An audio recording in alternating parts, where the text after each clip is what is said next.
So the other side for me, in the context of, as we talk about depression and the signs of the symptoms and what you're experiencing, and this whole idea of that we can kind of tell it to jog on, and coming back to that anger and that forcefulness, is how do we help people find hope again? Yeah, absolutely. You can. It's working against what depression is telling you. So what I do is I isolate depression as a thing. So for me, I use a lot of imagery and metaphors in the way to manage my depression. So I imagine depression as a cuckoo, and cuckoos take over nests, and so my depression is a cuckoo that is in my nest. And I hit it very, very, very hard. You don't need to call the RSPB. It's all metaphorical cookies. It's fine. But I hit the cuckoo. So I say to myself, this is depression. This is depression talking. This isn't you. This is the illness. So when we separate out the illness from ourselves, and then we can get in touch with who we are. So it's like when you're separating the yolk and, I don't eat eggs, but the yolk and the white of an egg. If you separate the two out, you can sort of see the two distinctly.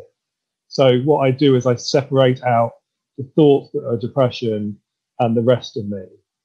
And now it feels like, because I've got this big sort of horrible blanket on, that there isn't any of me there, but there is. But by going, so this hood or this cover or this blanket or this cuckoo is depression and isn't me.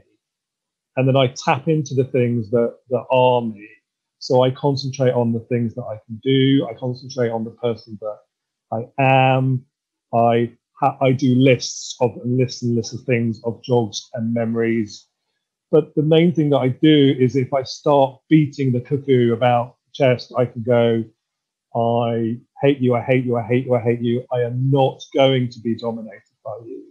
I'm not going to be dominated by you. And that gives me strength. And so when I feel some sense of power over it, that hope seems to creep back in.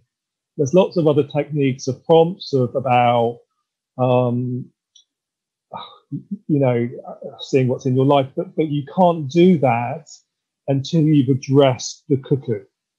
So for example, a lot of people will say, someone's having a really bad episode of depression, will go, but look at the lovely flowers, and there's a bunny on a hill, as if the flowers and the bunny on the hill are going to be enough. They're not going to be enough to meet depression.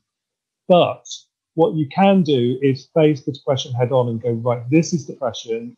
I'm not going to be beaten down by you. I am better than you. You are a pillock, and I'm not going to have you rule my life. So I take a very strong, angry stance about it and go, I'm not going to let you stop.